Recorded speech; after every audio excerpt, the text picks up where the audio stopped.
चलिए भाई, पहला क्वेश्चन आप लोगों की स्क्रीन पर है। देखो, साधारण ब्याज का सवाल है। कोई राशि एक निश्चित साधारण ब्याज की दर से 13 साल में दोगुनी हो जाती है, तो वह राशि उसी ब्याज की दर से कितने साल में 6 गुनी हो जाएगी। देखो मेरे भाई, ध्यान दीजिएगा, दोगुनी हो रही है तो मैं कह दूंगा यार 1 से 2 हो गई, और ऐसा होने में कितने साल लग गए मेरे भाई, 13 साल लग गए। फिर सवाल में बोला है कि कितने साल में 6 गुनी हो जाएगी, यानी कि इस राशि को हमें 6 गुना करना है दोस्तों, और पूछा गया है कितना साल लगेगा, टाइम बताना है आप लोगों को, कितने साल यहाँ पे लगेंगे। एक बात बताओ, जब राशि 1 से 2 हो रही है तो ब्याज कितना मिला, तो आप कह दोगे सर देखो यहाँ पे जो ब्याज मिल रहा है वो 1 यूनिट मिल रहा है। 1 यूनिट ब्याज मिलने में कितने साल लग गए, 13 साल यहाँ पे लग गए। जब राशि 1 से 6 हो जाएगी तो ब्याज कितना मिलेगा, तो आप कहोगे सर ब्याज 5 मिलेगा। अब मुझे खुद बताओ, जब एक ब्याज मिलने में 13 साल लग गए तो 5 ब्याज मिलने में कितने साल लग जाएंगे, तो आप कह दोगे सर 65 साल यहाँ पे लग जाएंगे। 65 साल हमारे सवाल का एकदम राइट आंसर यहाँ पे हो जाएगा। ठीक है दोस्तों, नेक्स्ट क्वेश्चन। एबीसी किसी काम को 20, 30, 60 दिन में करते हैं तो तीनों मिलकर कितने दिन में करेंगे। ऐसा सवाल जब भी आए तो एलसीएम लिया करो। ए 20 दिन में कर रहा है, बी जो है वो 30 दिन में कर रहा है, सी 60 दिन में कर रहा है। एलसीएम लोगे भाइयों, एलसीएम आ जाएगा आपके पास 60 आएगा। इनकी एफिशिएंसी निकालो, 20 का भाग दोगे 3 बार, 30 का दोगे 2 बार, 60 का दोगे 1 बार। अब देखो, तीनों अगर मिलकर काम करते हैं तो एक दिन में 6 काम हो जाएगा। टोटल काम कितना है 60, एक दिन में 6 काम हो जाएगा। इसका मतलब कितने दिन लग जाएंगे दोस्तों, तीनों मिलकर काम करेंगे ना तो 10 दिन काम को पूरा होने में यहाँ पे लग जाएंगे। ठीक है, अगला सवाल देखो, 7200 रुपए को एबीसी में इस अनुपात में बांटना है, 1/4, 1/2, 1/3। सबसे पहले सरल अनुपात बनाओ, 4, 2, 3 का एलसीएम ले लो, 12 से सबको मल्टीप्लाई करो। 1/4 को 12 से करोगे 3 आएगा, 1/2 को 12 से करोगे 6 आएगा, 1/3 को 12 से करोगे 4 आएगा। पूछा है दोस्तों सी का हिस्सा बताओ। देखो दोस्तों, एक बात बताओ, टोटल आपके पास 7200 रुपए दिए हुए हैं क्या। ये जो 7200 है ना, ये किसकी वैल्यू है, 3 और 6 9 और 4 13 की वैल्यू है। अगर आपको सी का हिस्सा बताना है मेरे भाई, 4 की वैल्यू बता दो। देखो भाई, ध्यान दीजिएगा, टोटल वैल्यू आपको 7200 दी हुई है ना, पॉइंटों में आएगा, कोई बात नहीं, पॉइंटों में ही सोल्व करेंगे भाई।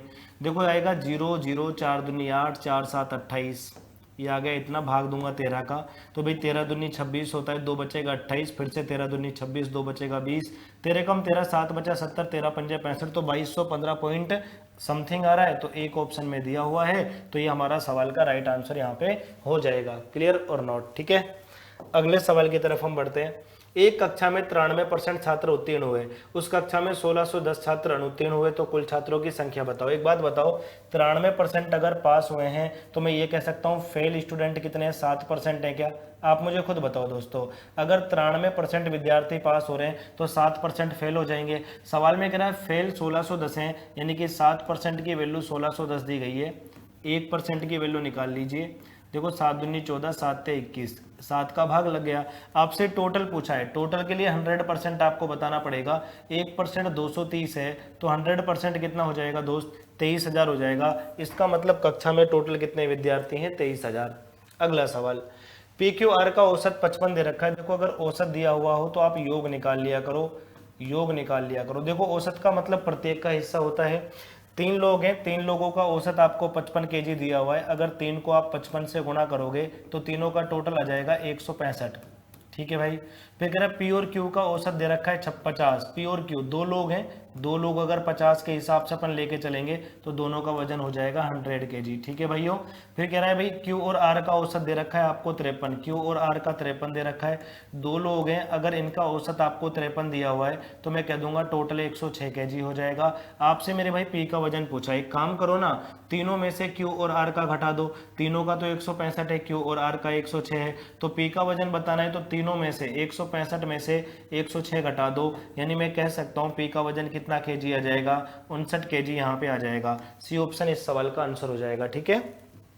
अगला सवाल, आयत की लंबाई को 14.28% बढ़ाया जाता है। देखो 14.28% का मतलब होता है 14 से ही 2/7%, और 14 से ही 2/7% को अगर आप भिन्न में बदलते हो तो ये 1/7 आता है। यानी आयत की लंबाई की अगर बात कर दी जाए तो लंबाई को 7 पे 1 बढ़ाया, 14 से ही 2/7% बढ़ाया, यानी 7 पे 1 बढ़ाया, लंबाई को 7 से कितना कर दिया मेरे भाई, 8 कर दिया। पूछा गया उसकी चौड़ाई को कितना प्रतिशत कम करें ताकि क्षेत्रफल में कोई परिवर्तन ना हो। आप सभी को पता होगा जो आयत का क्षेत्रफल होता है, एरिया जो होता है वो लंबाई गुणा चौड़ाई होता है। अगर आपने लंबाई को बढ़ाया है तो चौड़ाई को कम करना पड़ेगा, तभी तो एरिया में कोई परिवर्तन नहीं होगा। तो जिस हिसाब से आपने लंबाई को बढ़ाया है उसी हिसाब से आप चौड़ाई को कम कर दो। यानी चौड़ाई को 8 से 7 करना है तो 1 कम कर दिया, किस पे कम कर दिया, 8 पे। परसेंटेज में बदलने के लिए आप 100 से मल्टीप्लाई करो दोस्तों, ये आ जाएगा 12.5%। कितना आ जाएगा, 12.5%। सी ऑप्शन हमारे सवाल के एकदम राइट आंसर यहाँ पे हो जाएगा। अगला सवाल देखिए दोस्तों, 90,000 रुपए की राशि 80% वार्षिक ब्याज की दर से 1 साल का चक्रवृद्धि ब्याज ज्ञात करना है। अगर ब्याज अर्धवार्षिक है, जब ब्याज अर्धवार्षिक होता है तो दर को तो आधा कर दिया जाता है, 80% की जगह 40% आ जाएगा। समय डबल हो जाता है, 1 साल की जगह 2 हो जाएगा। और राशि हमें दे रखी है मेरे भाई कितने रुपए हैं, 90,000 रुपए है। तो 90,000 रुपए का 40% की दर से अपने को 2 बार ब्याज निकालना है। ठीक है दोस्तों, तो देखो भाई ध्यान दो, 40% आपको ब्याज निकालना है। परसेंटेज से 2 जीरो कटेगा, 9 चौके 36 आएगा, नहीं 36,000 तो यहाँ पे आ गया। उसके बाद वापस आपको 40% निकालना है इसका, तो 36,000 लगेगा। देखो पहले साल क्या होता है, केवल मूलधन पर ही ब्याज लगता है, अगले साल मूलधन पर तो लगता ही लगता है, ब्याज पर भी ब्याज लगता है, यानी कि इसका भी 40% आपको निकालना पड़ेगा। 36 चौके 144 होता है, यानी कि आ जाएगा मेरे भाई 14,400। इनको आप लोग ऐड कर दीजिए, 36 36 72 और 14 86,400, यानी कि ये टोटल ब्याज हमारा कितना आ जाएगा दोस्तों, 86,400, यानी कि ऑप्शन ए हमारा आंसर यहाँ पे हो जाएगा। ठीक है, अगला सवाल, दो संख्याओं का गुणा 720 है, HCF 4 है, उनका एलसीएम बताओ। कभी भी हमेशा याद रखना, दो संख्याओं का जो गुणा होता है वो उनके HCF और LCM के गुणा के बराबर होता है। दो संख्याओं का जो गुणा होता है वो HCF और LCM के गुणा के बराबर होता है। तो दो संख्याओं का गुणा ये आपको दे रखा है दोस्तों 720, HCF दे रखा है 4, LCM का अपने को पता नहीं है। ठीक है, 4 से काट दो भाई, 180 बार कटेगा, यानी कि एलसीएम जो आएगा हमारा वो आ जाएगा 180, यानी कि कौन सा ऑप्शन आएगा दोस्त, सी ऑप्शन आंसर हो जाएगा। अंकित मूल्य को क्रय मूल्य से 60% अधिक लिखा गया है, फिर 20% का डिस्काउंट दिया है, प्रॉफिट बताना है। देखो मान लीजिए दोस्तों किसी भी चीज का क्रय मूल्य आपका 100 रुपए है, 100 रुपए की कोई चीज है, अंकित मूल्य को क्रय मूल्य से 60% बढ़ा के लिख दिया। इसका मतलब वस्तु पे एमआरपी कितना चिपका दिया मेरे भाई, आप कहोगे सर 160 चिपका दिया, बाद में सर 20% का डिस्काउंट दे रहे हैं, एमआरपी पे डिस्काउंट दिया जाता है। तो यहाँ पे आप अगर 20% का डिस्काउंट दोगे, 16 दूनी 32 का डिस्काउंट चला जाएगा, यानी कि वस्तु का सेलिंग प्राइस आएगा 128, यानी कि माल कितने में बेचोगे, 128 में। अब एक बात बताओ, 100 की चीज अगर आप 128 में बेच रहे हो तो आपको प्रॉफिट कितना हो जाएगा, तो आप सीधा सीधा कह सकते हो सर जी 28% का प्रॉफिट यहाँ पे हो जाएगा, यानी कि सी ऑप्शन हमारा आंसर यहाँ पे हो जाएगा। क्लियर। 3 किताब और 6 पेनों का मूल्य 3,000 रुपए है। देखो आपको बताया गया है कि मान लो 3 किताब हैं और 6 पेन हैं, इनका क्रय मूल्य आपको दिया हुआ है कितना, 3,000 रुपए। ठीक है, एक किताब 12 पेन का मूल्य, एक किताब और 12 पेन इनका जो मूल्य आपको दिया हुआ है वो दिया हुआ है 3,000 रुपए।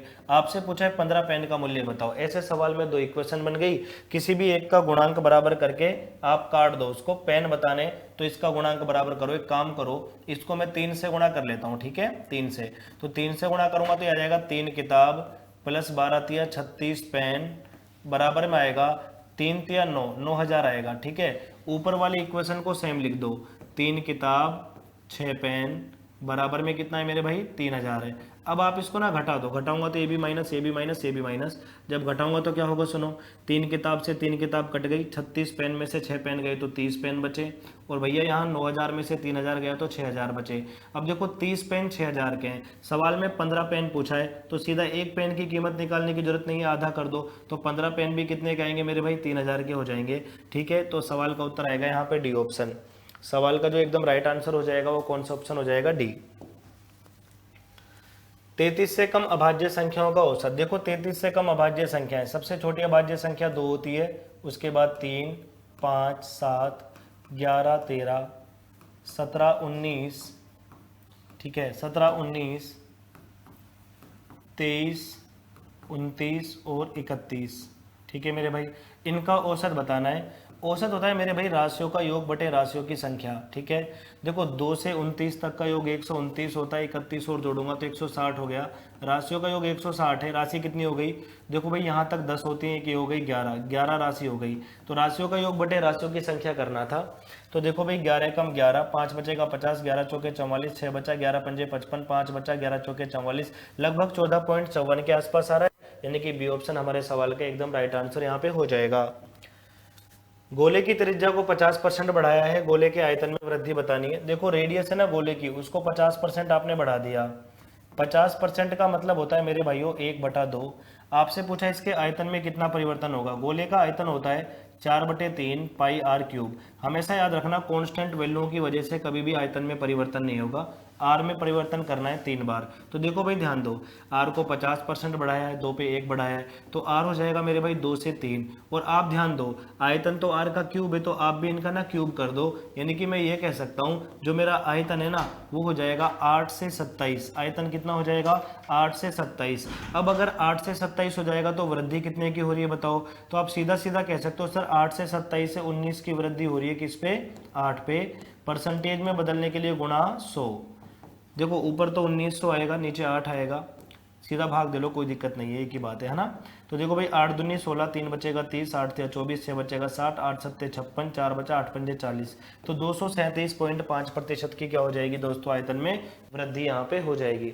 ठीक है, ये सारे सवाल आपके पेपर में आए हुए क्वेश्चन है दोस्तों। बेलन की ऊंचाई और त्रिज्या 10 और 27 है, बेलन का पृष्ठीय क्षेत्रफल बताइए। वक्र पृष्ठीय क्षेत्रफल, देखो बेलन का वक्र पृष्ठीय क्षेत्रफल का मतलब होता है 2 पाई आर एच। ठीक है भाई, तो देखो ध्यान दो 2 पाई, पाई को उसने छेड़ा नहीं है, पाई तो ऑप्शन में भी दिया हुआ है। आर का मान देखो बोला गया है ऊंचाई तो 10 है, त्रिज्या 17 है, तो देखो आर का मान तो है मेरे भाई 17 और ऊंचाई का मान 10 दिया हुआ है। 17 दूनी 34 और 10 को गुणा करूंगा 340 हो जाएगा, यानी 340 पाई। ये हमारे सवाल का उत्तर आ जाएगा, ऑप्शन बी 340 पाई। 72 आदमी मिलकर 24 दिन में 720 मेज बनाते हैं, तो बताइए 12 आदमी मिलकर 660 मेज कितने दिन में बनाएंगे। एमडीएच वाला सवाल है, काम नीचे आता है, बाकी आदमियों की संख्या और दिनों की संख्या ऊपर आती है। 72 आदमी 24 दिन में, 72 आदमी है 24 दिन में कितना काम करते हैं 720, काम नीचे आता है। ठीक है, बोला गया है 12 आदमी मिलकर 660 मैच, ये काम में नीचे आएगा, कितने दिन में बनाएंगे। मैंने माना भाई x दिन में यहाँ पे बनाएंगे, ऐसा हमने यहाँ पे कहा। ठीक है भाई, तो देखो भाई जैसे 0 से 0 यहाँ पे कट ही रहा है, आमने सामने कट जाता है। देखो भाई 12 से 24 कट जाएगा अपना, कितनी बार 2 बार कट जाएगा मेरे भाइयों। इधर दिमाग लगाओ, देखो 72 से तो 72 ही कट गया हमारा। 66 यहाँ पे आएगा, 2 से गुणा हो जाएगा, x का वैल्यू आएगा 66 का डबल 132, यानी कि भाई कितने दिन लग जाएंगे 132 दिन यहाँ पे लग जाएंगे। अगला सवाल, 3000 रुपए की राशि पर 10% वार्षिक चक्रवृद्धि ब्याज की दर से 2 साल के साधारण ब्याज और चक्रवृद्धि ब्याज का अंतर क्या होगा। देखो सक्सेसिव रेट लगा दो। 10% की दर से 2 साल का साधारण ब्याज मेरे भाइयों 20% होता है, और 10% की दर से 2 साल का चक्रवृद्धि ब्याज मेरे भाइयों 21% होता है। तो अगर डिफरेंस देखा जाए ना मेरे भाई वो 1% का आ रहा है, और सीधा सीधा कह सकता हूँ 3000 का 1% कितना हो जाएगा 30 हो जाएगा। 3000 का अगर आपको 1% निकालना है तो मेरे भाई कितना हो जाएगा 30 हो जाएगा। तो 30 हमारे इस सवाल का एकदम राइट आंसर यहाँ पे हो जाएगा। क्लियर और नोट। ठीक है भाइयों, अगला सवाल, एक निश्चित राशि साधारण ब्याज की दर से 8.5 साल में 3 गुनी हो जाती है, दर बताओ। देखो सुनो, हमारी जो राशि है ना वो मेरे भाई कितने साल में 8.5 साल में 8.5 ईयर है ना, इसमें 3 गुनी हो रही है मेरे भाई। ठीक है, 3 गुनी हो रही है, दर बतानी है। देखो दर क्या होती है, ब्याज गुणा 100। ब्याज कितना मिला, 1 से 3 हो गई तो 2 ब्याज मिला, ब्याज गुणा 100 बटे मूलधन गुणा समय। मूलधन तो मैंने 1 ही माना है, समय दिया हुआ है दोस्तों 8.5 साल। ठीक है, थोड़ा सा सोल्व करो, पॉइंट हटाओ, एक जीरो लगा दो। देखो 5 से काटोगे 17 बार, 5 से काटोगे मेरे भाई कितनी बार 20, और भाई 200 हो गया, 200 दूनी 400 हो जाएगा। 400 में किसका भाग देना है 17 का। ठीक है, तो देखो भाई 17 दूनी 34, 6 बचेगा 60, 17 ते 51, तो 23 पॉइंट समथिंग आ रहा है। ऑप्शन में एक ही दिया हुआ है भाई 23.52% के आसपास। तो इसका मतलब हमारे सवाल का आंसर कितना हो जाएगा, ए ऑप्शन हमारे सवाल का आंसर यहाँ पे हो जाएगा। ठीक है भाई, पी क्यू आर का अनुपात दिया हुआ है, ये पूछा गया है आप लोगों से। देखो P प्लस क्यू करो, 9 और 10 19 होता है। ठीक है, और Q प्लस R करो, 10 और 11 21 होता है। और भाई R प्लस P करो, R प्लस P करेंगे तो 20 हो जाएगा। तो सीधा 19, 21 और 20 हमारे सवाल का उत्तर आएगा। तो ऐसे भी सवाल आपके पेपर में आए हैं दोस्तों। देखो भाई ये सवाल थोड़ा सा ठीक है, एक वस्तु का अंकित मूल्य 5000 है, उस पर 10% और x% का डिस्काउंट देने के बाद उसका विक्रय मूल्य 3150 है, तो x का मान बताना है। एक बात बताओ, अंकित मूल्य वस्तु का 5000 रुपये आपको दिया हुआ है, पहला डिस्काउंट इस पे 10% का दिया गया, जब 10% का डिस्काउंट दोगे तो 5,000 का 10% मेरे भाई 500 होता है, तो 500 का डिस्काउंट देंगे तो वस्तु तो भैया 4500 की बची ना, लेकिन 4500 की नहीं बिकी, वस्तु 3150 की बिकी। इसका मतलब आपने एक डिस्काउंट यहाँ पे ना और दिया गया है, एक डिस्काउंट यहाँ पे और दिया गया है, उसी का मान हमें बताना है मेरे भैया ना। तो कैसे निकालेंगे, 4500 की वैल्यू 3150 में आप बेच रहे हो, यानी कि डिस्काउंट कितने का दे रहे हो आप, 1350 का दे रहे हो। किस पे दे रहे हो मेरे भाई, 4500 पे दे रहे हो। परसेंटेज में बदलने के लिए 100 से मल्टीप्लाई कर दो, सेकंड वाले डिस्काउंट का पता लग जाएगा। ये काटा 45 से 135 होता है, यानी सेकंड वाला डिस्काउंट आपने कितने परसेंट का दिया है, सेकंड वाला डिस्काउंट आपने 30% का यहाँ पे दिया है। ठीक है साथियों, अगला सवाल, एक मिश्र धातु में पीतल और जस्ते का अनुपात 25:12 है, कुल मिश्र धातु का वजन 370 kg है, पीतल बतानी है। देखो दोस्तों, अगर आपको पीतल बतानी है ना, तो देखो टोटल दिया हुआ है 370 और हमारे हिसाब से टोटल कितना दिया हुआ है, 25 और 12 37। आपको बताना है पीतल, तो पीतल और जस्ते का अनुपात है, तो पीतल की वैल्यू तो मेरे भाई 25 हो गई ना यहाँ पे। देखो 37 से 10 बार कट जाएगा, 10 गुणा 25 आप करोगे ना, ये हो जाएगा मेरे भाई 250। कितना हो जाएगा, 250 हमारे पास हो जाएगा, यानी 250 kg आ जाएगा। ठीक है, अगला सवाल, दो संख्याओं का अनुपात 11-13 है, HCF 7 है, तो एलसीएम बताओ। देखो हमेशा याद रखना, कभी भी संख्याओं का अनुपात दिया हो, संख्याओं के अनुपात को हम A और B से रिप्रेजेंट करते हैं, A अनुपात B से। HCF को अगर मैं H मान लूँ, HCF को अगर मैं H मान लूँ, तो एलसीएम होता है मेरे प्यारे बच्चों H गुणा A गुणा B, याद रखना है। ठीक है, तो H का मान 7 है, A का मान 11 है और B का मान 13 है, तो 7 गुणा 11 गुणा 13 करना पड़ेगा। तो भाई 7 गुणा 11 गुणा 13 1001 होता है, ये आपको पता होना चाहिए, काम की चीज हो रही है। ठीक है, पी और क्यू एक काम को 37.5 दिन में पूरा कर रहे हैं और क्यू और आर इसी काम को 150 दिन में कर रहे हैं। देखो पी और क्यू की बात की जाए ना, इस सवाल में डाटा में थोड़ा मिसप्रिंट जरूर हुआ है, 37.5 दिन में कर रहे हैं।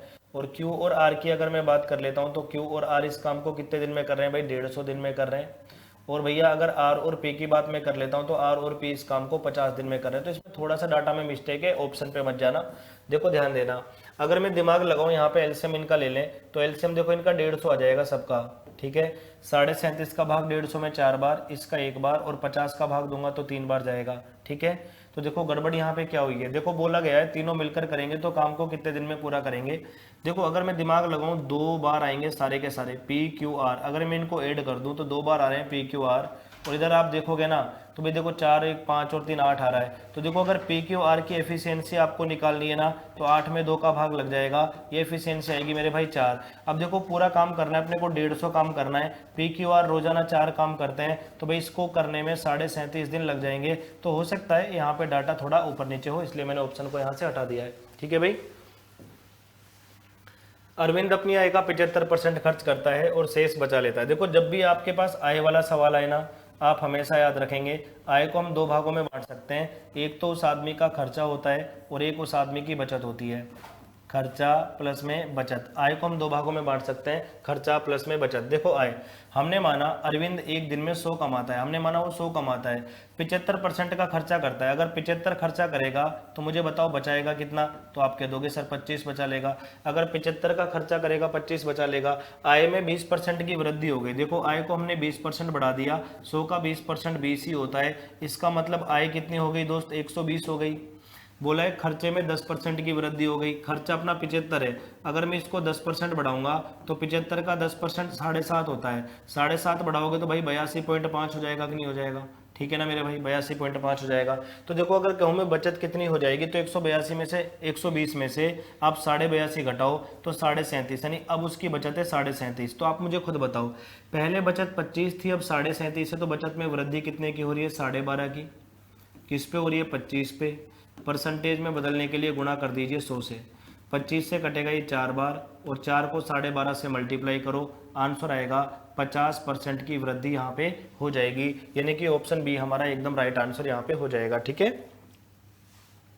ए किसी काम को 20 दिन में, बी उसी काम को 22 दिन में कर रहा है। भाई दिमाग लगाओ, ए तो काम को 20 दिन में कर देता है और बी उसी काम को 22 दिन में कर देता है, ऐसा ही है ना भाई। तो बोला है दोनों मिलकर, अरे भाई 20 और 22 का एलसीएम ले लो 20 और 22 का एलसीएम, 22 दूनी 11 दूनी 22, अरे कुछ भी ले लो यार, ये लो 20 और 22 का एलसीएम अगर लें, 2 से काटेंगे 10 गुना 11, 110 का डबल 220 ले लीजिए। देखो 20 का भाग दोगे 11 बार जाएगा और 22 का भाग दोगे 10 बार जाएगा।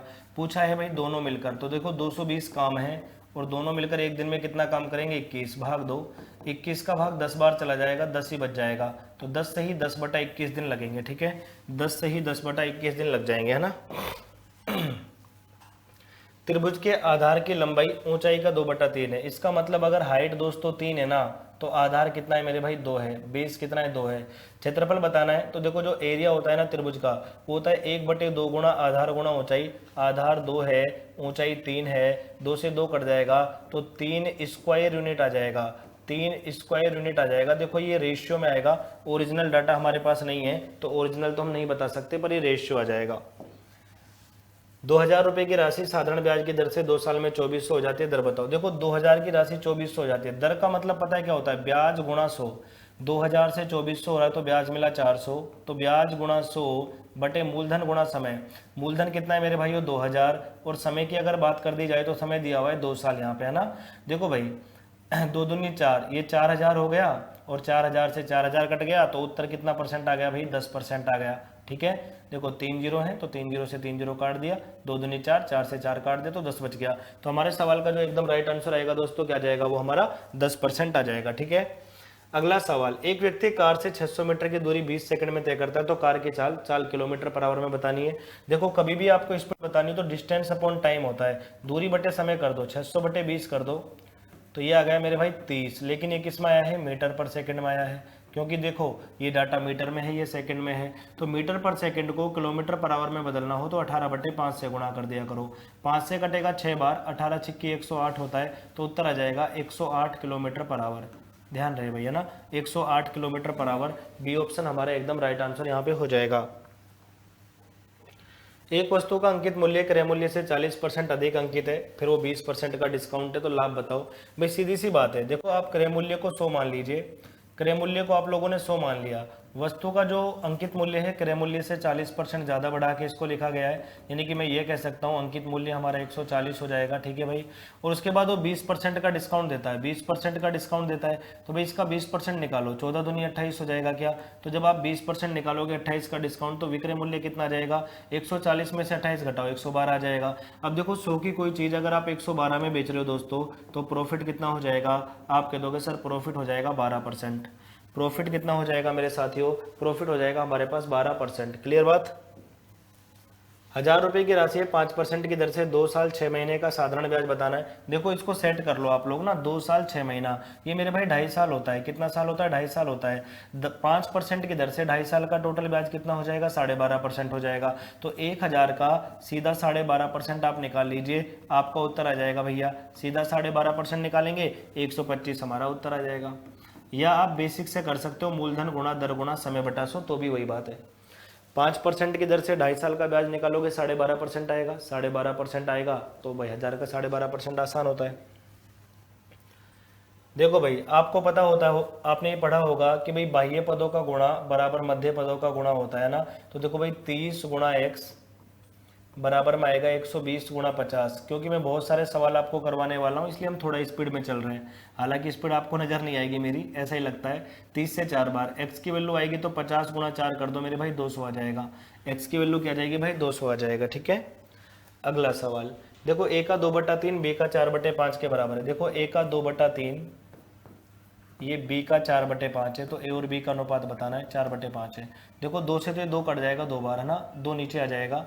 तो देखो आप ऐसे भी कह सकते हो, b को नीचे ले आओ, तो देखो a अपॉन में b आ जाएगा।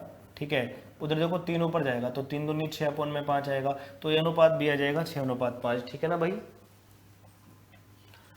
ए और बी की चाल 12 और 13 है। ए ने बी से 6 घंटे पहले चलना शुरू किया, बी ए को कितने समय में पकड़ लेगा। देखो दोनों एक जगह हैं, ए और बी 2 लोग हैं। ठीक है भाई, ए और बी 2 लोग हैं।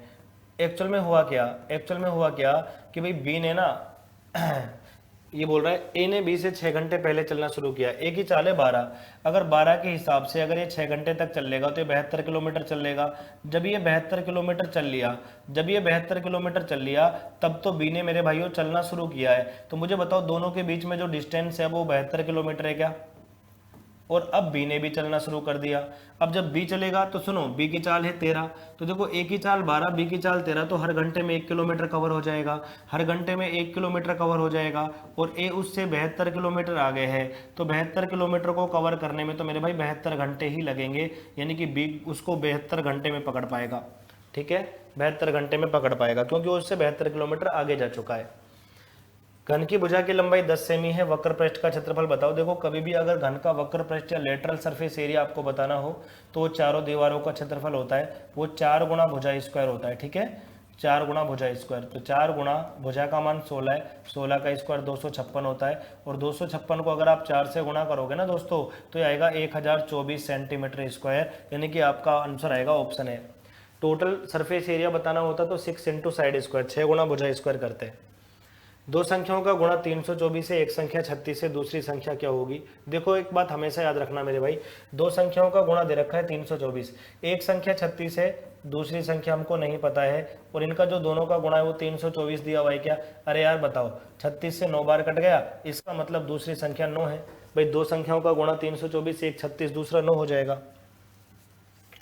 एक वस्तु का क्रय मूल्य 1200 है, विक्रय मूल्य 1500 है, लाभ बताओ। 1200 की चीज को 1500 में बेचोगे, 300 का लाभ हो जाएगा, किस पे हो जाएगा 1200 पे। परसेंटेज में बदलने के लिए मल्टीप्लाई 100 से कर दो। देखो भाई ये कट जाएगा, 3 से 12 कट जाएगा 4 बार, 100 में 4 का भाग दोगे, आंसर आएगा 25%। प्रॉफिट कितना जाएगा, 25% आ जाएगा। ठीक है, अगर किसी वस्तु के अंकित मूल्य पर 20% छूट देने के बाद भी 25% लाभ होता है तो बताइए अंकित मूल्य को, अगर वस्तु को अंकित मूल्य पर ही बेचा जाए तो लाभ क्या होगा। तो भाई सीधी बात है, क्रय मूल्य अंकित मूल्य का अनुपात निकालो। देखो हमेशा याद रखना, डिस्काउंट अंकित मूल्य पे दिया जाता है।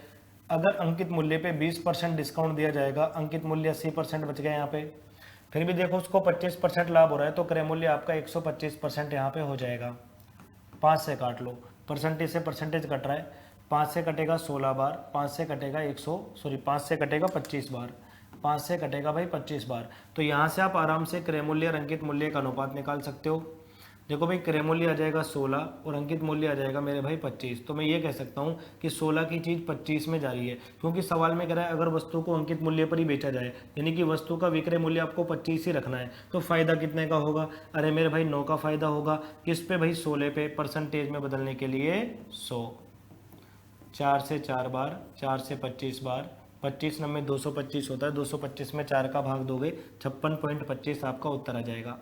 56.25% आपका आंसर जो है वो आ जाएगा। ठीक है दोस्तों, समचतुर्भुज का परिमाप और एक विकर्ण दिया हुआ है, समचतुर्भुज का क्षेत्रफल बताना है। देखो एक बात आप हमेशा याद रखना साथियों, अगर आपको कोई भी समचतुर्भुज बनाना है, कोई भी समचतुर्भुज बनाना है तो उसमें 2-3 बातें याद रखो। समचतुर्भुज का सवाल आया है, इसका परिमाप दे रखा है मेरे भाई, परिमाप है इसका 40। परिमाप होता है दोस्तों 4 गुना भुजा। अगर 4 गुना भुजा की वैल्यू आपको 40 सेंटीमीटर दी हुई है ना, इसका मतलब ये हो गया कि भुजा का मान मेरे पास 10 सेंटीमीटर आ जाएगा। तो भाई भुजा का मान आ गया मेरे पास 10 सेंटीमीटर। क्लियर हो गई बात। फिर पूछ रहा है एक विकर्ण 16 है, तो समचतुर्भुज का क्षेत्रफल बताओ। देखो हमेशा याद रखना, समचतुर्भुज का क्षेत्रफल होता है 1/2 गुणा विकर्णों का गुणनफल। तो एक विकर्ण तो पता है, दूसरा विकर्ण आपको निकालना पड़ेगा। कैसे निकालेंगे ध्यान दे लीजिए भाई, मैं समझाने वाला हूँ आपको। ठीक है सुनो, जैसे मान लो एक विकर्ण इसका ये हो गया और एक विकर्ण इसका ये हो गया, इसके विकर्ण एक दूसरे को 90 डिग्री पे काटते हैं। ठीक है, 90 डिग्री पे काटते हैं।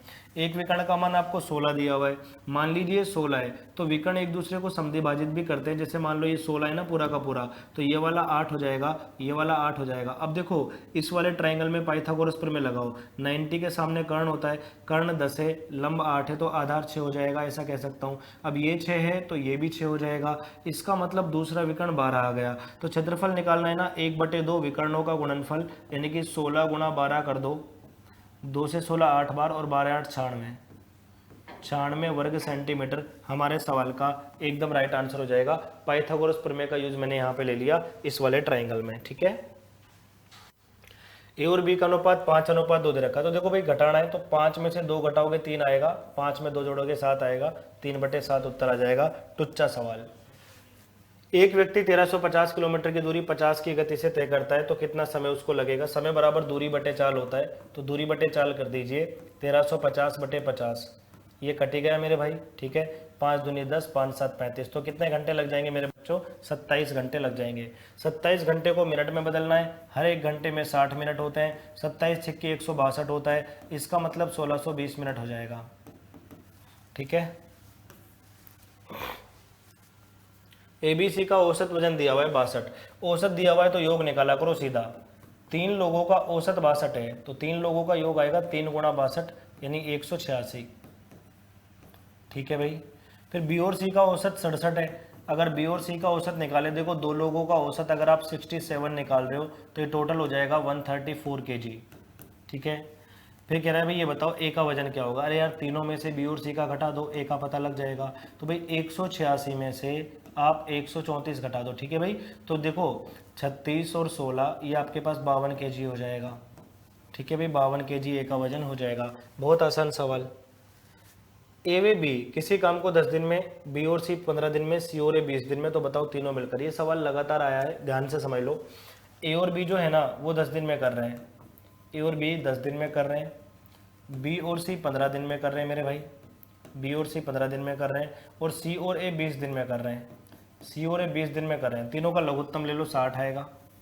एलसीएम आ गया मेरे भाई 60, ठीक है। अब सुनना भाई, 10 दिन में 60 काम करेगा, एक दिन में 6, 15 दिन में 60, एक दिन में 4, 20 दिन में 60, एक दिन में 3। अगर मैं इनको जोड़ दूँ ना दोस्तों, अगर जोड़ दूँ तो हर एक चीज़ 2 बार आएगी, 2 बार ए आएगा, 2 बार बी आएगा, 2 बार सी आएगा, ठीक है।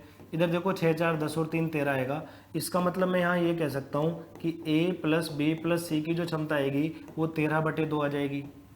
भाई 2 बार मिलकर 13 काम करते हैं तो एक बार में 13/2 करेंगे।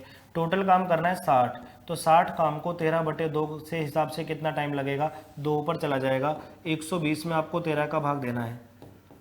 13 नंबर 117 होता है, तो 9 सही 3/13 दिन आ जाएगा। इस सवाल का राइट आंसर 9 सही 3/13 दिन। ऑप्शन गलत है सारे के सारे, ठीक है भाई। उन्होंने क्या किया, ऑप्शन गलत बना दिए, 60 के हिसाब से बना दिए। 2 ऊपर भी जाएगा, ये आप लोगों को ध्यान रहे, ठीक है मेरे भाई। 2 ऊपर भी आपके पास यहाँ पे जाएगा, ठीक है। एक 6 अंकों की संख्या है, 9 से विभाज्य है। देखो 6 अंकों की संख्या दे रखी है, इसमें 9 का भाग जाना चाहिए। आपको पता है जब 9 का भाग जाता है तो अंकों का योग 9 से विभाजित होना चाहिए। 7 और 2 9 हो गया, 8 और 1 9 हो गया, तो भाई 6 और 3 होना चाहिए। तो x का वैल्यू सीधा मैं कह सकता हूँ क्या आएगा, 3 आएगा ना, तभी ये 9 बनेगा, तभी यहाँ पे भाग जाएगा, ठीक है। अंकों का योग 9 से विभाजित होना चाहिए। एबीसी किसी काम को 12 दिन में, ए और बी 15 दिन में। देखो एबीसी जो है ना वो 12 दिन में कर रहे हैं। एबीसी की अगर मैं बात करता हूँ तो 12 दिन में कर रहे हैं। और फिर क्या बोला गया है, ए और बी उसी काम को 15 दिन में कर रहे हैं। तो ए और बी जो है उस काम को 15 दिन में यहाँ पे कर रहे हैं, ठीक है मेरे भाई। एलसीएम ले लो, 60 आ गया। 12 दिन में 60, एक दिन में 5, 15 दिन में 60 तो एक दिन में 4, ठीक है। अगर आपसे पता है क्या पूछा है, सी का, तो सी की एफिशिएंसी निकालो। तीनों मिलकर 5 पेड़ लगाते हैं, ए और बी 4 लगाते हैं, तो सी एक ही लगाएगा। और पूछा है अकेला काम को कितने दिन में करेगा। काम मेरे भाई 60 है, अगर सी रोजाना एक काम करता है तो 60 काम करने में कितना दिन ले लेगा दोस्तों, 60 दिन ले लेगा। 60 काम करने में कितना दिन ले लेगा मेरे भाई, 60 दिन ही ले लेगा। डन। अगला सवाल, x y से 40% अधिक है तथा y z से 20% कम है, तो z का मान 480 है, तो x का मान ज्ञात करें। देखो x y से 40% ज़्यादा है। देखो आपको 3 लोग दे रखे हैं, एक x है हमारे पास, एक y है हमारे पास और एक z है, ठीक है भाई। बोला गया है x y से 40% ज़्यादा है। x जो है ना वो y से 40% ज़्यादा है, एक्स वाई से 40% ज़्यादा है, ठीक है। वाई जेड से 20% कम है, ये बताया गया है कि वाई जेड से मेरे भाई 20% यहाँ पे कम है। तो जेड का मान तो 480 दिया हुआ है, पूछा गया है मेरे भाई किसका मान बताओ, एक्स का मान बताओ। एक बात बताओ, इसका 20% निकालना है, 48 दूनी 96 आ जाएगा। अगर इसमें से मुझे 96 कम करना होगा तो वाई का मान आ जाएगा। तो इसमें से 100 कम करता तो 380 आता, 96 कम करूँगा तो 384 आ जाएगा, ठीक है भाई। देखो इसका 40%, अब इसका 40% निकाल लीजिए, 1% आ जाएगा इतना। 40% निकालूंगा, 40 से गुणा करना पड़ेगा। तो देखो भाई 4 चौके 16 होता है, और 4 8 32, और 1 33, और 4 तिया 12, 12 और 3 15, यानी कि ये आएगा मेरे भाई 153.6। जब मैं 384 में 153.6 जोड़ूंगा तो मेरे पास x का मान आ जाएगा, ठीक है भाई। लास्ट में 0.6 आएगा, यहाँ 7 आएगा, 8 5 13 का 3 आएगा, 3 और 1 4, 4 और 1 5 हो जाएगा, यानी कि हो जाएगा 537.6। कितना हो जाएगा, 537.6। ऑप्शन बी जो होगा वो आपका एकदम राइट आंसर यहाँ पे हो जाएगा। 54,000 रुपये 20% वार्षिक चक्रवृद्धि ब्याज की दर से 1.5 साल का ब्याज निकालना है अगर ब्याज अर्धवार्षिक है। देखो जब अर्धवार्षिक आ जाए ना, दर को आधा कर दिया जाता है, दर आपका यहाँ पे 10% माना जाएगा, समय डबल हो जाता है, 1.5 का डबल 3 हो गया, अब ब्याज निकालना है। तो देखो सुनो, 10% की दर से अगर 3 साल का ब्याज निकालना हो ना, तो टोटल ब्याज जो टोटल कंपाउंड इंटरेस्ट होता है, मैं उम्मीद करता हूँ बहुत सारे भाइयों को याद ही होगा, ये 33.1% होता है। ये मैं पढ़ाता हूँ, सिखाता हूँ और यूट्यूब पे भी मैंने पढ़ाया हुआ है। कुछ नहीं करना मेरे भाई, 54,000 आपको मूलधन दिया हुआ है, सीधा आप 54,000 का 33.1% निकाल दो। तरीके तो बहुत सारे होते हैं, लेकिन इससे आसान तरीका तो क्या ही होगा, अगर आप पॉइंट हटाओगे ना यहाँ से तो जीरो आ जाएगा, 3 जीरो से 3 जीरो कट गए, गुणा कर लो मेरे भाई, 54 एकम 54, 54 162 और 5 167 में 4 आएगा, लास्ट में 74 आएगा, एक ऑप्शन में 74 है, यानी कि 17,874 आ जाएगा। क्या आ जाएगा? 17,874 आ जाएगा। ये हमारे सवाल का एकदम राइट आंसर हो जाएगा। ठीक है भाई, हमारे सवाल का एकदम राइट आंसर यहाँ पे हो जाएगा। क्लियर है यहाँ तक बातें? बहुत सारे सवाल, 45 सवाल करवा चुका हूँ थोड़े से समय में, तो पूरा रिवीजन है आपका कंप्लीट। सभी दोस्तों को ये वीडियो शेयर करना है, लाइक करना है, खूब सारे इस वीडियो को पहुंचाना। अगला फिर एक और वीडियो में लेके आऊंगा, 2 वीडियो बनाऊंगा, एक और तुरंत में बना दूंगा, कल वो भी अपलोड करवा दूंगा। लेकिन प्लीज आपसे रिक्वेस्ट है, इसे लाइक शेयर करना ना भूलें, ज्यादा से ज्यादा लोगों तक पहुंचाएं। देखो भाई, आपको ये डाटा दिया हुआ है, इसका आपको एलसीएम बताना है। देखो कभी भी आपको एलसीएम बताना हो भिन्नों वाले सवाल का, तो याद रखना अंश का एलसीएम आएगा, तो 14, 7 और 21 इनका एलसीएम ले लो। इनका एलसीएम आएगा मेरे भाई 42, और हर का एचसीएफ आएगा, इनका एचसीएफ है, इनमें हाईएस्ट कॉमन क्या है, तो इनमें कॉमन है 5, तो उत्तर आ जाएगा 42/5, सी ऑप्शन। अंश का एलसीएम, हर का एचसीएफ, अगर एचसीएफ निकालना होता तो अंश का एचसीएफ, हर का एलसीएम आता। ठीक है, ए किसी काम को 7 दिन में, बी 14 दिन में कर सकता है, ए बी सी 1 दिन में, 4 दिन में कर सकते हैं। देखो ए तो 7 दिन में कर रहा है और बी उस काम को 14 दिन में कर रहा है। और अगर बात की जाए ना ए बी सी की, अगर बात की जाए ना ए बी सी की, तो ए बी सी एक साथ कितने दिन में कर रहे हैं? 4 दिन में कर रहे हैं। तो सी अकेला कितने दिन में करेगा? देखो भाई दिमाग लगाना है आपका, इसका एलसीएम ले लो, 7, 14 और 4, इसका एलसीएम आएगा मेरे भाई 28। ठीक है, 28 आया, 7 का भाग 4 बार, 14 का भाग 2 बार, 4 का भाग 7 बार जाएगा।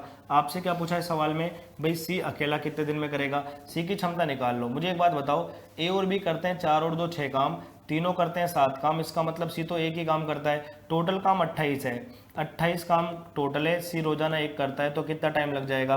28 डेज यहाँ पे लग जाएंगे। कितना टाइम लग जाएगा? 28 डेज यहाँ पे लग जाएंगे, तो सी ऑप्शन आंसर हो जाएगा।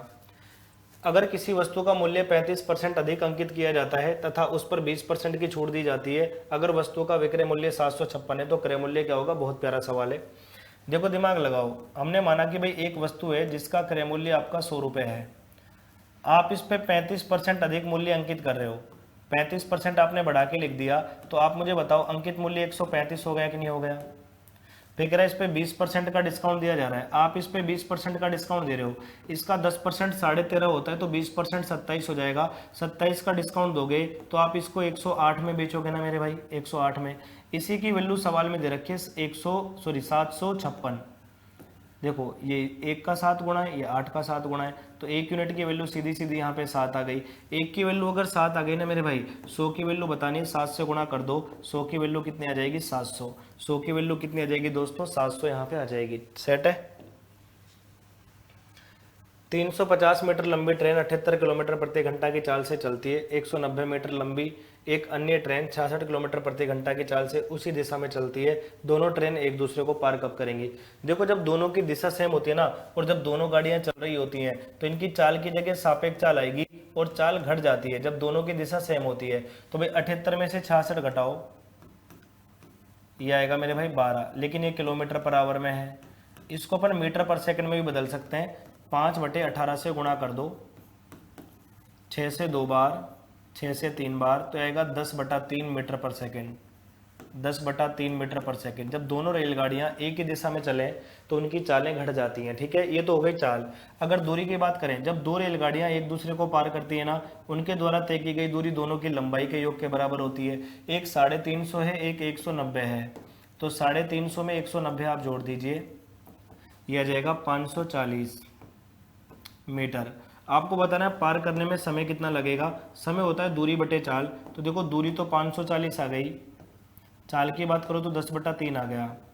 देखो 0 से 0 3 ऊपर जाएगा, 54 162 होता है। इसका मतलब 162 सेकंड में वो एक दूसरे को पार कर जाएंगे। ठीक है भाई 162 सेकंड में।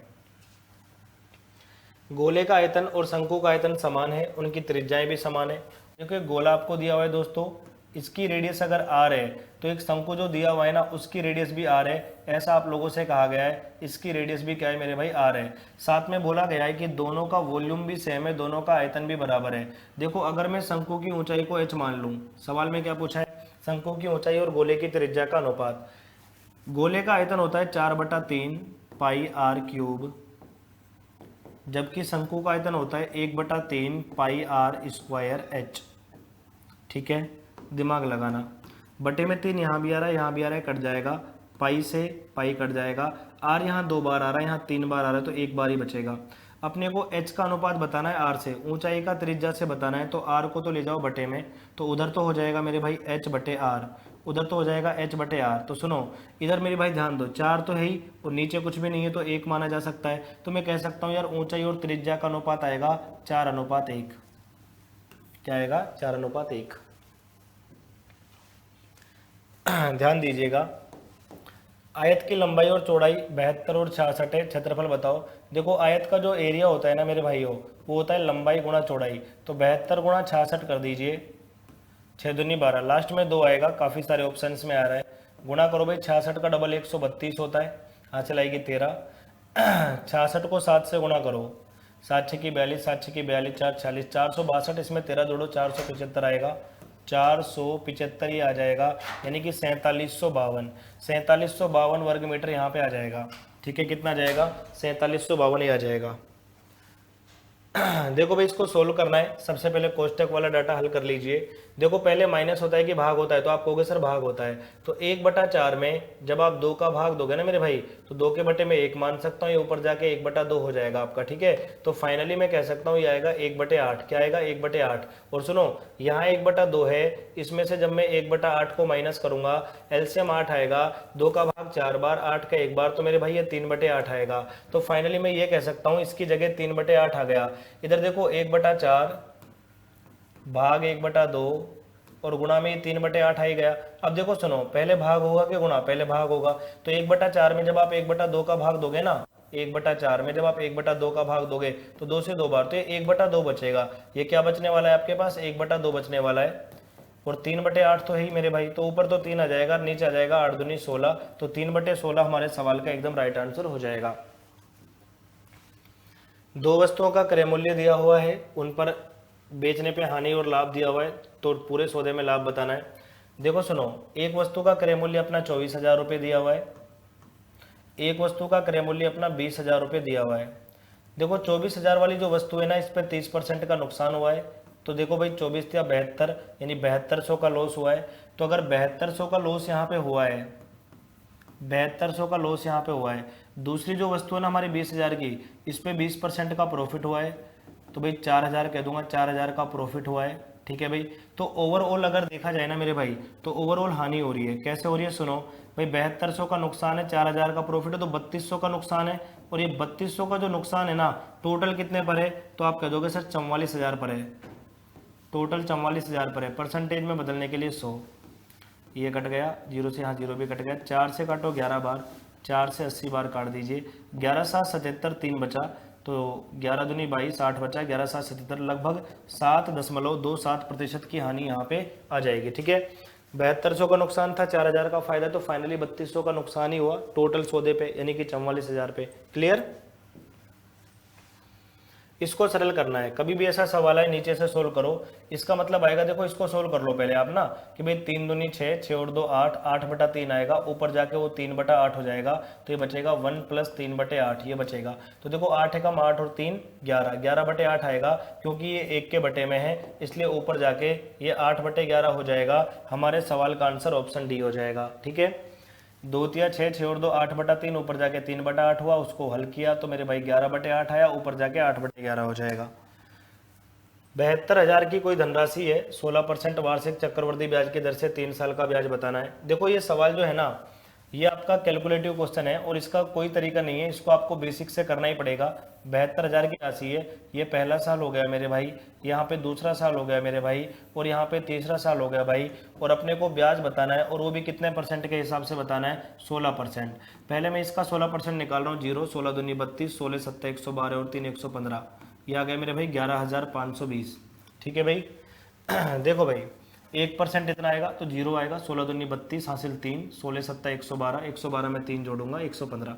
फिर इसका 16% निकालूंगा, ये भी 11,520 आएगा, साथ में इसका भी मुझे 16% निकालना पड़ेगा, ब्याज का भी ब्याज लगता है, इसका 1% इतना आएगा, 16% निकालूंगा, 16 दूनी 32 का 2 हासिल लगेगी 3, 16 पंजे 80 3 83 हासिल 8, 16 कम 16 8 24 का 4 हासिल 2, 16 कम 16 और 2 18, यह आ गया 1843.2। वापस पहले इसका 16% लगेगा जो कि 11,520 आएगा, इसका 16% निकालूंगा 1843.2 आएगा, फिर इसका निकालूंगा तो ये भी 1843.2 आएगा, और फिर मुझे ब्याज का भी ब्याज, इसका भी 16% निकालना पड़ेगा, इसका 1% आएगा भैया इतना, 16 निकालूंगा, 16 ते 48, 16 चौके 64 और 4 68, 2 अंकों पे पॉइंट लग जाएगा, 16 अट्ठा 128 और 6 134 हासिल 13, 16 कम 16 13 29, ये आ गया मेरे भाई 294।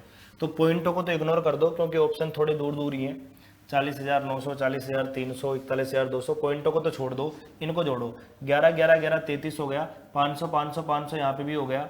देखो इनको जोड़ ही लेते हैं ना सीधा यार अपन, देखो 4 4 3 7 7 3 10 10 और 2 12, ऐसे काफ़ी टाइम इसमें लग जाएगा हमारा, लेकिन जोड़ना तो पड़ेगा मेरे भाई। देखो मोटा मोटा अगर जोड़े हैं, लेकिन ऑप्शन भी तो पास पास है ना, पूरा सॉल्व भी करना पड़ेगा आपको, ठीक है। तो देखो भाई अगर हम यहाँ पे दिमाग लगाते हैं, पॉइंटों को मैं इग्नोर कर रहा हूँ एक बार, है ना, पॉइंटों को इग्नोर कर रहे हैं, तो देखो 4 3 7 3 10 10 10 10 10 और 3 13, 13 का आ गया 3, हासिल आ गई हमारे पास 1, 1 और 9 10, 10 में 4 जोड़ेंगे 14, 14 में 4 जोड़ोगे 18, 18 में 2 जोड़ोगे 20, और 20 में यहाँ पे 4 जोड़ूंगा 24, 24 में 2 जोड़ेंगे 26, 26 में 2 जोड़ेंगे तो 28 यहाँ पे आ जाएगा, हासिल 2 आ गई, 2 और 8 10, 10 और 8, देखो 2 और 2 4 करो पहले, तो 2 और 2 4, 4 और 8 12, 12 और 8 20, 20 और 5 25, 25 और 8 33, 33 और 5 38, 38 और 5 43, फिर से 3 हासिल 4 आ गई। तो देखो भाई 4 और 1 5, 5 और 1 6, 6 और 1 7, 7 और 1 8 हो गया, 8 और 1 9 हो गया, 9 और 1 10 हो गया, 10 का 0 हासिल आ गई मेरे पास 1, तो 1 और 1 यहाँ पे 1 यहाँ पे 1 4 4 हो गया, 40,383 के आसपास आ रहा है। तो ये उत्तर आ जाएगा भाई सी ऑप्शन, 40,384.51 आ जाएगा, ठीक है, ये आ जाएगा हमारा, ठीक है ना भाई।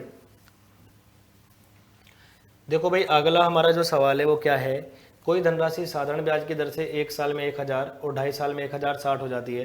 देखो दोस्त अगर दिमाग लगाए ना, 1 साल में राशि 1,000 हो रही है, और अगर मैं उसी राशि की बात करूं तो भैया 2.5 साल में कितनी हो रही है, 1,060। ये मिश्र धन आपको दिया हुआ है, आप बताओ अगर मैं इसमें से इसको घटा दूं तो मुझे 1.5 साल का ब्याज मिल जाएगा कि नहीं मिल जाएगा, ठीक है, 1.5 साल का ब्याज मिल जाएगा। 1.5 साल का कितना मिल जाएगा, इसमें से घटाओ मेरे भाई 60 आएगा। अब देखो 1.5 साल का 60 है तो डबल कर लो, 3 साल का 120 आएगा, 3 साल का 120 आएगा तो 1 साल का 40 आ जाएगा, यहाँ से अंदाजा लगाया जा सकता है, 1 साल का ब्याज 40 आ गया। देखो पहला काम है आप मूलधन निकाल सकते हो, मूलधन, मूलधन होता है देखो कैसे, ये मिश्र धन दिया हुआ है, मिश्र धन में से ब्याज घटा दो मूलधन आ जाएगा, तो 1000 में से 1 साल का ब्याज घटाओ ना आप, तो मूलधन आ गया 960। अब देखो अगर आपको दर बतानी है ना दोस्तों, तो दर क्या होती है, ब्याज गुणा 100, ब्याज कितना है 40, मैं 1 साल वाला ले रहा हूँ ना, ब्याज गुणा 100 बटे मूलधन गुणा समय, मूलधन 960 है और समय कितना दिया हुआ है यहाँ पे, तो 1 साल ही है भाई, ये कटेगा 4 से कटेगा 24 बार, फिर 4 से काटोगे 25 बार, और 4 से 24 कटेगा 6 बार, तो 6 चौके 24, 4 सही 1/6%, ए ऑप्शन हमारा आंसर आएगा, 4 सही 1/6%, ठीक है। देखो 1/4 वस्तुओं का क्रय मूल्य 2/3 वस्तुओं के विक्रय मूल्य के बराबर है। देखो 1/4 वस्तुओं का क्रय मूल्य ये 2/3 वस्तुओं के विक्रय मूल्य के बराबर है, ऐसा दिया हुआ है। तो देखो भाई दिमाग लगाओ, 4 उधर चला जाएगा, एसपी नीचे आएगा, तो सीपी और एसपी का अनुपात अगर मैं निकालना चाहूँ तो 4 दूनी 8, 8/3 आ गया, यानी कि 8 का माल 3 में बेच रहे हो। 8 का माल 3 में बेच रहे हो तो हानि हो जाएगी भाई 5 की, किस पर, 8 पर। परसेंटेज में बदलने के लिए 100 से मल्टीप्लाई करो, ये हमारे पास आएगा दोस्तों 62.5%। कितना आ जाएगा, 62.5% का लॉस यहाँ पे आ जाएगा। क्लियर। 17,600 को ABC में विभाजित किया गया है, तो बी की राशि बताओ। यहाँ पे अनुपात नहीं बताया गया है, किस अनुपात में विभाजित करना है, तो इस क्वेश्चन को आप इग्नोर कर दीजिएगा। अगला सवाल 0.5 पे बार है प्लस 0.3 पे बार है, इसका मान बताना है।